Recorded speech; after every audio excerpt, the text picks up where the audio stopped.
અને દિવ્ય education foundation માં હું આપ સૌનું સ્વાગત કરી રહ્યો છું।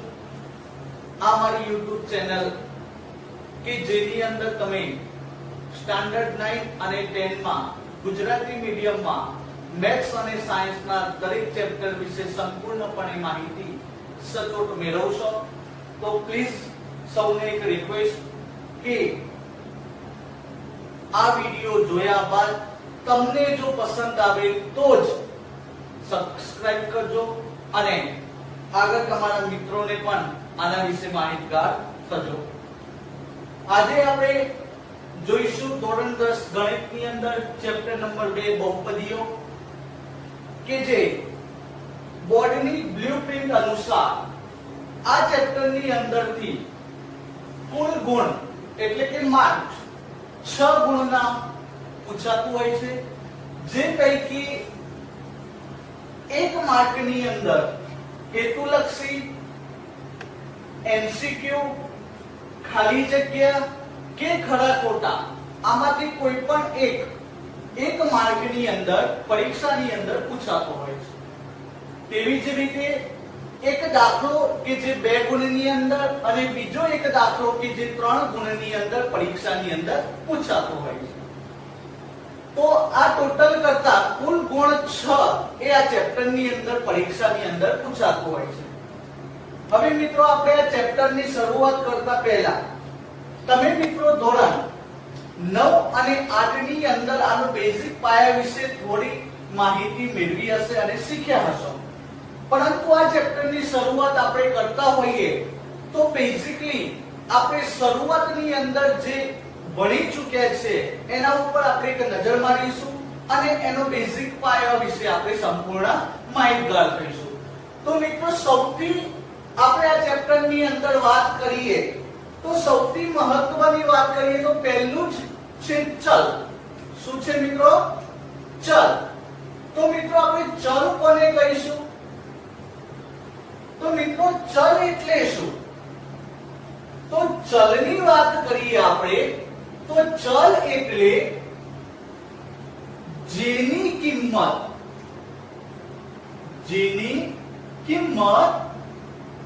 બદલી શકાય છે,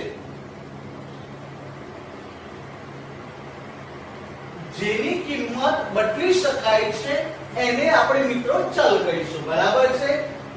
ચલની વાત કરીએ તો આપણે ચલ ગમે તે એબીસીડી ના કોઈ પણ અક્ષર દ્વારા દર્શાવી શકીએ છીએ, એટલે કે આપણે એનો બીજો પોઈન્ટ યાદ રાખી શકીએ કે x y z p q તેના પછી a b m વગેરે રીતે તમે દર્શાવી શકાય છે। મિત્રો ફરીથી ચલ એટલે જેની કિંમત બદલી ના શકાય, બરાબર મિત્રો।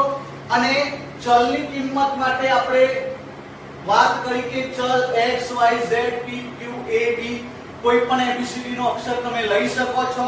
તો મિત્રો આપણી જે વ્યાખ્યા મુજબ આપણે જોઈએ તો જો અહીંયા x આપેલો છે તો x ને x સાથે ગુણાકાર કરવામાં આવે તો x ગુણ્યા x તો શું થશે મિત્રો? x² થશે। એટલે કે પહેલા કિંમત x હતી, જ્યારે એ સંખ્યાને એની એ સંખ્યા સાથે ગુણાકાર કરીએ છીએ ત્યારે કિંમત બદલાઈ ગઈ મિત્રો। માટે એક્ઝામ્પલ તરીકે તમે લઈ શકો છો કે x ગુણ્યા x એટલે કે એક ચલ x ને બીજા ચલ x સાથે આપણે ગુણાકાર કરીએ છીએ તો એની કિંમત શું થઈ જાય છે મિત્રો? બદલાઈ જાય છે। અને બદલાઈ જાય છે માટે જ આપણે એને ચલ તરીકે ઓળખીએ છીએ, બરાબર મિત્રો। બીજો એક પોઈન્ટ છે આપણો ચલ પછી અચળ। અચળ એટલે શું મિત્રો?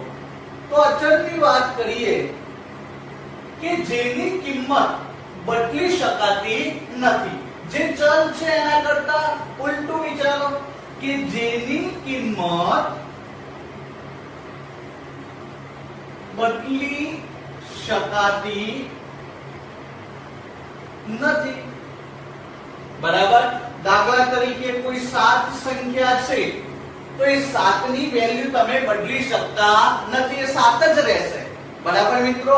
માની લો કે તમે 7 ની જગ્યાએ 1/5 તો 1/5 એ પણ કિંમત તમે બદલી શકતા નથી મિત્રો, બરાબર. તો આ જે સંખ્યાઓ, આવા પ્રકારની જે સંખ્યાઓ છે એને આપણે શાના તરીકે, તો અચળ તરીકે ઓળખતા હોઈએ છીએ. ત્યારબાદ આપણે વાત કરીએ ભાઈ બહુપદીઓની.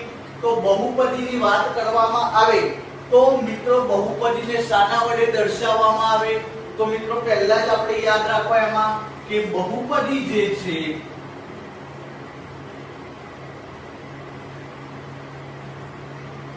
બહુપદીને P of x, Q of x, R of x. જો મિત્રો આ P of x, Q of x, R of x ક્યારે લઈ શકાય? કે જ્યારે ચલ તરીકે x ની વાત થતી હોય ત્યારે. પણ જો ચલ તરીકે y હોય, બરાબર, આપણે શાના માટે ભણ્યા? તો ચલ x માટે આપણે દર્શાવીએ છીએ. પણ જો ચલ ચેન્જ થાય તો આપણે એવું પણ કહી શકીએ P of y, Q of y, R of y. તમારે જે લેવું હોય તમે લઈ શકતા હો છો, બરાબર. તો ચલ જે રીતે બદલાશે એ રીતે અંદરના જે ચલ એ અંદરની કિંમત છે. અને P, Q, R એ બધી આપણે જનરલી એનો યુઝ કરતા હોઈએ છીએ મિત્રો. તો આપણને ખ્યાલ હોવો જોઈએ કે બહુપદીને શાના વડે દર્શાવવામાં આવે છે? તો બહુપદીને P of x, Q of x, P of y, Q of y વગેરે વડે દર્શાવવામાં આવે છે.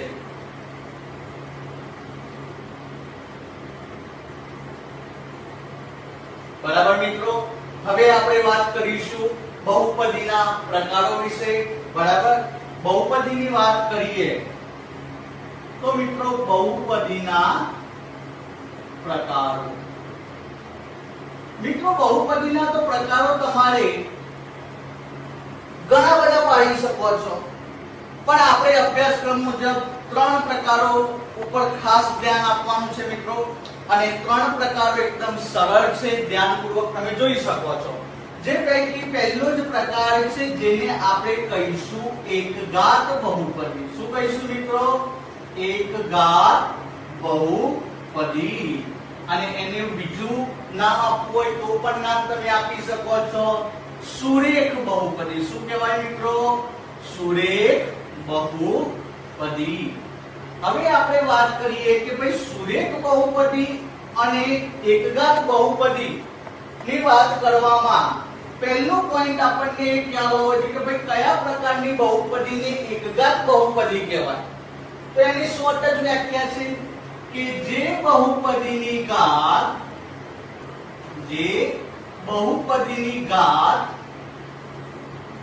માત્ર એક જ હોય તેવી બહુપદીને આપણે શું કહીશું મિત્રો? એકઘાત બહુપદી તરીકે ઓળખતા હોઈએ છીએ, બરાબર મિત્રો. જે બહુપદીની ઘાત માત્ર એક જ હોય, બરાબર, એક કરતા વધારે પણ હોવી જોઈએ નહીં, બરાબર. તો એવી જે બહુપદી છે બહુપદીને આપણે શું કહીશું મિત્રો? એકઘાત બહુપદી અથવા સુરેખ બહુપદી. ત્યારબાદ મિત્રો આપણને એનું વ્યાપક સ્વરૂપ પણ ખ્યાલ હોવું જોઈએ કે ભાઈ વ્યાપક સ્વરૂપ શું છે આનું? તો મિત્રો એનું વ્યાપક સ્વરૂપ છે P of x is equal to ax plus b. બરાબર મિત્રો. વ્યાપક સ્વરૂપ શું છે મિત્રો? ax plus b કે જ્યાં a નું મૂલ્ય not equal to 0, એનું મૂલ્ય એ 0 હોઈ શકતું નથી, બરાબર મિત્રો. જો એનું મૂલ્ય 0 હોય તો તમારો ચલ પણ શૂન્ય થઈ જાય. જો ચલ પણ શૂન્ય થઈ જાય તો બહુપદી કહી શકતા આપણે નથી મિત્રો, બરાબર છે.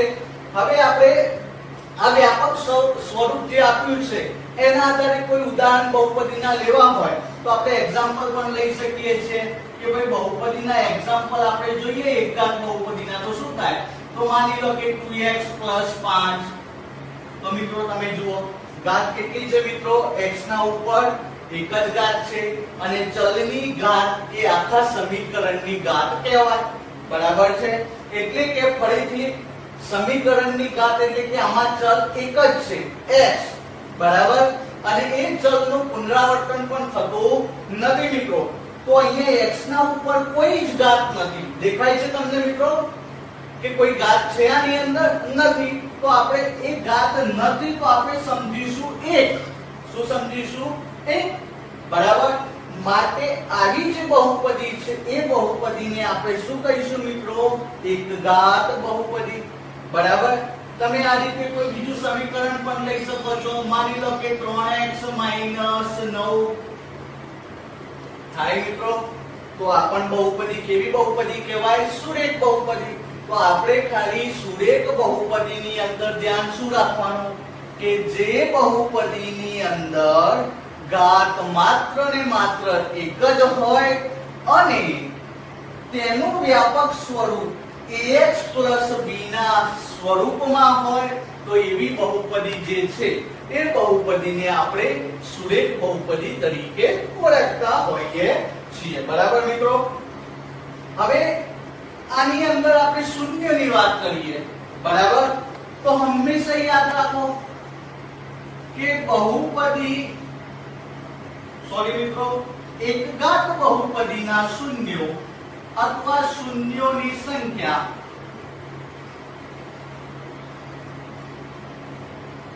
એક જ મળે. એક કરતા વધારે પણ ના મળે કે એક કરતા ઓછી પણ મળતી નથી. એક જ શૂન્ય એ એકઘાત બહુપદીની અંદર મળતું હોય છે.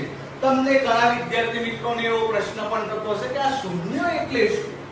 તો શૂન્ય એટલે કે જે બહુપદી આપણને આપવામાં આવેલી હોય એ બહુપદીની અંદર આપેલા ચલની કિંમત શોધવી.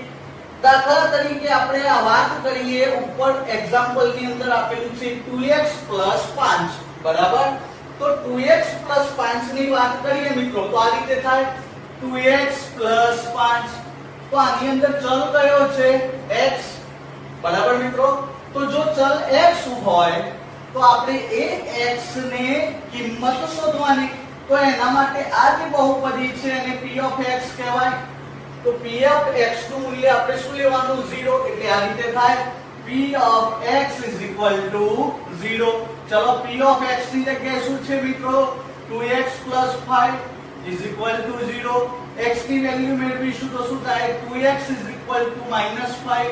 therefore x = -5/2. તો મિત્રો આપણે આ ની અંદર જે x ની વેલ્યુ મળી શું મળી? -5/2. તો આ જે -5/2 જે મળ્યા તે આપેલી બહુપદી 2x + 5 નું શૂન્ય કહેવાય. અને આપણને x ની કેટલી કિંમત મળી? 1 મળી કે વધારે મળી? તો 1 જ મળી બરાબર. એટલે આપણે આના ઉપરથી પણ સમજી શકીએ કે શૂન્યોની સંખ્યા એ બહુપદીની અંદર એકઘાત બહુપદીમાં માત્ર એક જ મળે છે.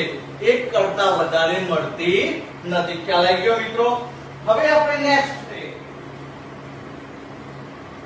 દ્વિઘાત બહુપદી.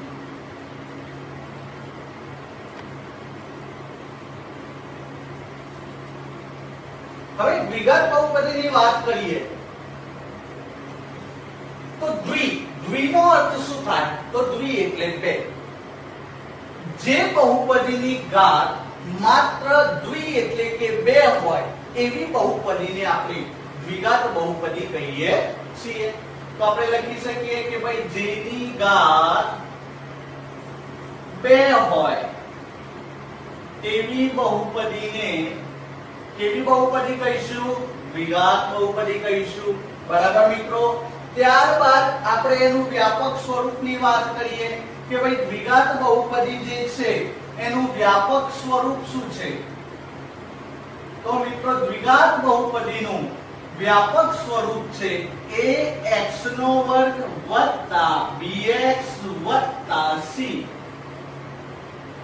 જે દ્વિઘાત બહુપદીનું વ્યાપક સ્વરૂપ તરીકે આપણે ઓળખીએ છીએ. આપણે p of x = ax² + bx + c પણ આપણે લખી શકાય બરાબર. તો આ વ્યાપક સ્વરૂપમાં પણ આપણને માહિતી હોવી જોઈએ બરાબર કે ભાઈ a શું છે? તો કે x² નો સહગુણક, b શું છે? તો x નો સહગુણક, c શું છે? તો કે અચળ પદ, કારણ કે એની કિંમત છે, કિંમત સાથે કોઈ ચલ જોડાયેલો નથી અને એ આપણે અચળ પદ તરીકે ઓળખીશું. બરાબર મિત્રો? તો ત્યારબાદ આપણે વાત કરીએ કે વ્યાપક સ્વરૂપના પછી વાત કરીએ એવા કોઈ એક્ઝામ્પલની. તો ભાઈ આવા આપણે કોઈ ઉદાહરણ લઈ શકીએ છીએ 2x² + 5x - 9. એવી જ રીતે કોઈ બીજું એક્ઝામ્પલ લઈ શકીએ 5x² - 3x + 14. બરાબર મિત્રો? તો આ રીતે તમે એક્ઝામ્પલ પણ એના લઈ શકો છો. બરાબર? ત્યારબાદ આપણે વાત કરીએ શૂન્યની સંખ્યા. તો શૂન્યની સંખ્યાની વાત કરીએ તો શૂન્યની સંખ્યા એ આ દ્વિઘાત બહુપદી છે. બરાબર? તો દ્વિઘાત બહુપદીની અંદર ઘાત માત્ર કેટલી હોય? 2 હોય. એટલે એના શૂન્યની સંખ્યા પણ આપણને કેટલી મળશે મિત્રો? 2 જ મળશે. જેમ એકઘાત બહુપદીની અંદર 1 જ મળી, એમ દ્વિઘાત બહુપદીની અંદર માત્ર 2 જ હોય છે. બરાબર? 2 થી વધારે હોઈ શકતી નથી. બરાબર? આપણે વાત કરી બીજો પ્રકાર દ્વિઘાત બહુપદી. હવે આપણે વાત કરીશું ત્રિઘાત બહુપદી, કે જે ત્રીજા નંબરનો પ્રકાર છે ત્રિઘાત બહુપદી. મિત્રો ત્રિઘાત બહુપદી ત્રિ એટલે 3. બરાબર? તો જેની ઘાત કેટલી હોય મિત્રો? 3 હોય. બરાબર? જે બહુપદીની ઘાત મિત્રો કેટલી હોય? 3. તેવી બહુપદીને આપણે ત્રિઘાત બહુપદી તરીકે ઓળખતા હોઈએ છીએ. એનું વ્યાપક સ્વરૂપની વાત કરીએ મિત્રો તો વ્યાપક સ્વરૂપ છે એનું ax ની 3 ઘાત પ્લસ bx નો વર્ગ પ્લસ cx પ્લસ d. તો મિત્રો આ થયું આપણું ત્રિઘાત બહુપદી અને એ ત્રિઘાત બહુપદીનું વ્યાપક સ્વરૂપ.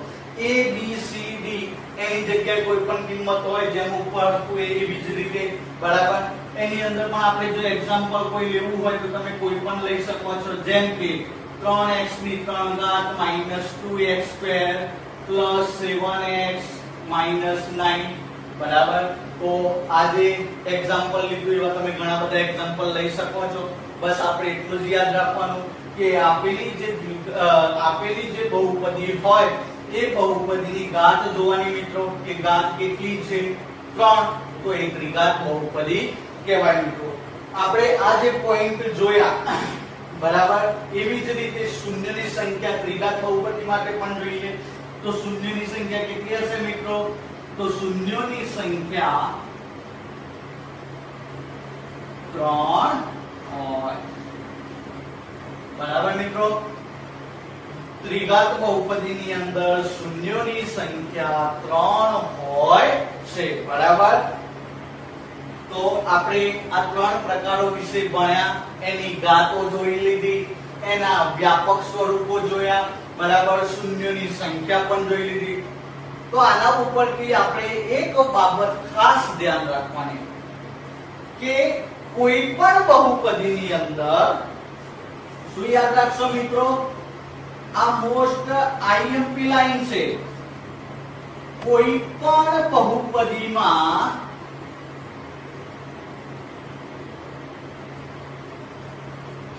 ચલની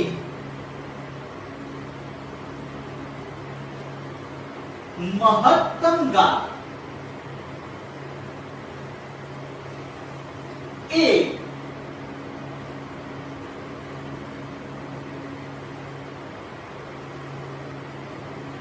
આખી બહુપદી ની ઘાત કહેવાય. ફરીથી મિત્રો કોઈ પણ બહુપદી આપણને આપેલી હોય અને એની અંદર જે ચલ હોય એ ચલમાં જે ચલની ઘાત મહત્તમ એટલે સૌથી મોટી એવી જ એ જ ઘાત એ આખી બહુપદી તમારું જે સ્વરૂપ હોય એની ઘાત તરીકે ઓળખીએ છીએ. જેમ કે મિત્રો અહીંયા તમે ત્રિઘાત બહુપદીની અંદર આપણે એક્ઝામ્પલ લીધું છે તો એમાં તમે જુઓ ચલ આપણો કયો છે x, બરાબર. તો શરૂઆતમાં જે x છે એની ઘાત કેટલી છે મિત્રો? 3 છે. અહીંયા x ની ઘાત કેટલી છે? 2. અહીંયા x ની ઘાત કેટલી છે? 1. તો આ 3, 2 અને 1 આમાં મહત્તમ કિંમત કઈ છે મિત્રો? તો તમે કહેશો કે 3. તો એ જે 3 ઘાત એ આખા બહુપદીની ઘાત તરીકે આપણે ઓળખીએ છીએ અને એના આધારે જ આપણે નક્કી કરતા હોઈએ છીએ કે આ કયા પ્રકારની બહુપદી છે. તો આ 3 ઘાત છે તો આપણે તરત જ કહી દઈશું કે આપેલી બહુપદી એ ત્રિઘાત બહુપદી છે. એ રીતે દ્વિઘાત બહુપદીમાં પણ તમે જુઓ એક્ઝામ્પલમાં મહત્તમ ઘાત કઈ છે મિત્રો? 2, બરાબર. પરીક્ષાની અંદર તમને કોઈ ક્વેશ્ચન આવો પણ પૂછાઈ જાય 2x² - 5x + 4 -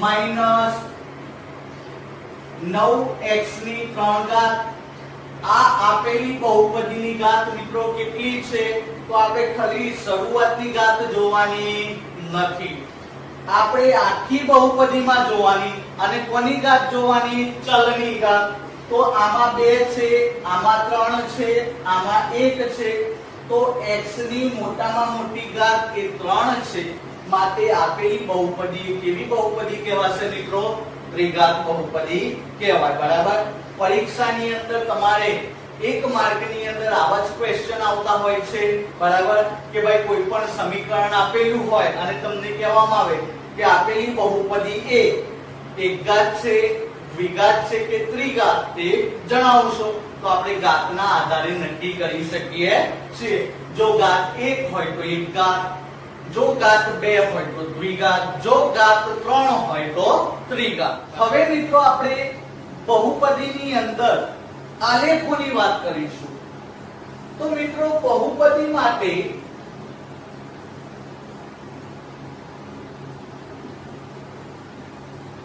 આલેખ કેવા પ્રકારના હોય છે અને તે કે શું સૂચવે છે એના ઉપર આપણે ધ્યાન આપીએ તો સૌપ્રથમ આપણી એકઘાત બહુપદીની વાત કરીએ. અને એકઘાત બહુપદીમાં હંમેશા આલેખ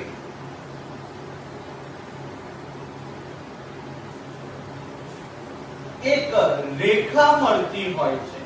એક રેખા જેને આપણે સુરેખ રેખા તરીકે પણ ઓળખીએ છીએ. રેખા મળે છે, બરાબર મિત્રો. આપણે પહેલા પણ ભણી ગયા છીએ આલેખ 8મા 9મા ની અંદર. તો મિત્રો એમાં કેટલી અક્ષો હોય?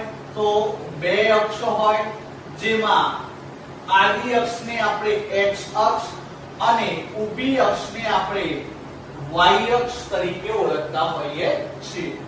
જ્યારે આપણે એકઘાત બહુપદી માટે આલેખ જો રજૂ કરવામાં આવે તો એ આલેખ હંમેશા આપણને એક સીધી રેખાના સ્વરૂપે જોવા મળે છે, બરાબર. પછી એકઘાત બહુપદી કોઈ પણ હોય, તમને પરીક્ષામાં 1 માર્કનો પ્રશ્ન પણ પૂછાય કે કોઈ એક એવું સમીકરણ આપી દેવામાં આવે કે 2x + 5 બહુપદીમાં અથવા બહુપદીનો આલેખ ખાલી જગ્યા મળે તો આપણે તરત જ જોવાનું કે આપેલી બહુપદી કેવા પ્રકારની બહુપદી છે મિત્રો. તો આપેલી બહુપદી એ એકઘાત બહુપદી છે અને એકઘાત બહુપદી માટે આપણને હંમેશા એનો આલેખ કેવો મળશે મિત્રો? તો રેખા મળે છે, બરાબર. આ તમારો મોસ્ટ આઈએમપી 1 માર્કનો પ્રશ્ન રહ્યો. ત્યારબાદ આપણે વાત કરીએ દ્વિઘાત બહુપદી માટે, બરાબર. તો દ્વિઘાત બહુપદી માટે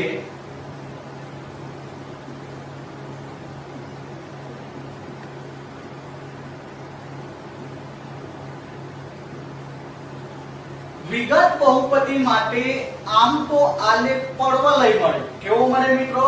પરવલય. તો આપણે જેમ કે એકઘાત બહુપદીની અંદર જોયું કે એનો આલેખ રેખા મળે છે, એમ દ્વિઘાત બહુપદી માટેનો આલેખ આપણને પરવલય અથવા એને આપણે વક્ર પણ કહેતા હોઈએ છીએ, એટલે કે વક્ર મળે. બરાબર. પણ આના માટે દ્વિઘાત બહુપદી માટેની બે શરતો છે અને એ બંને શરતો વિશે આપણે જોઈએ તો પહેલી શરત છે a ગ્રેટર ધેન 0, એટલે કે એનું જે મૂલ્ય છે એ શૂન્ય કરતા કેવું હોય? મોટું હોય. એટલે કે a ગ્રેટર ધેન 0 અને જે બહુપદીમાં x² કેવો હોય મિત્રો? ધન હોય, ત્યારે તેવી અથવા તેવા દ્વિઘાત બહુપદી નો આલેખ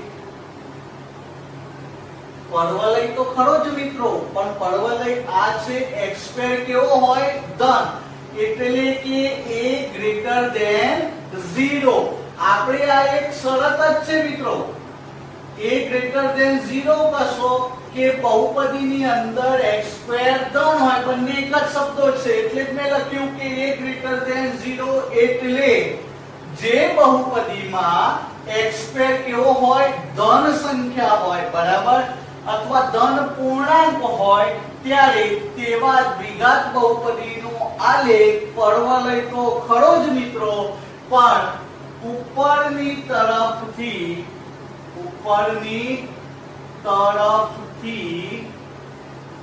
ખુલ્લો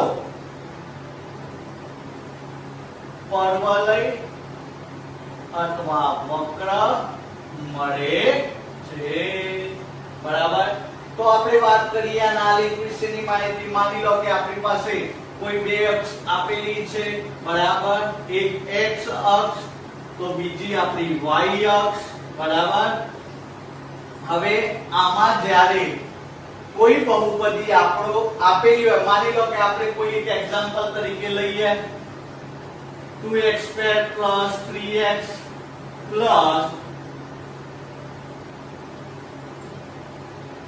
2. બરાબર. હવે આની વાત કરીએ આપણે તો મિત્રો 2x² + 3x + 2 કે જે દ્વિઘાત બહુપદી છે, અને દ્વિઘાત બહુપદીમાં પણ તમે જુઓ x² કે x² નો સહગુણક કેટલો છે મિત્રો? 2, અને 2 એ કેવી સંખ્યા છે? પ્લસ, એટલે કે ધન હોય ત્યારે મિત્રો આપણને આલેખ ઉપરની તરફ ખુલ્લો, એટલે કે આવા પ્રકારનો આલેખ આપણને જોવા મળતો હોય છે. બરાબર. ઉપરની તરફથી તમે જુઓ તો ખુલ્લો છે અને નીચેની તરફથી તમને એક વક્ર જોવા મળતો હોય છે. બરાબર મિત્રો. આ પહેલી શરતની વાત થઈ. અને બીજી રીતની વાત કરીએ આપણે મિત્રો તો a લેસ ધેન 0, એટલે કે બહુપદીમાં x² ઋણ હોય ત્યારે તેવા દ્વિઘાત બહુપદીનો આલેખ પરવલય તો મળશે જ મિત્રો. બરાબર. પણ સાથે સાથે કેવો મળશે? તો બહુપદીનો આલેખ નીચેની તરફથી ખુલ્લો પરવલય અથવા વક્ર મળે છે. બરાબર મિત્રો.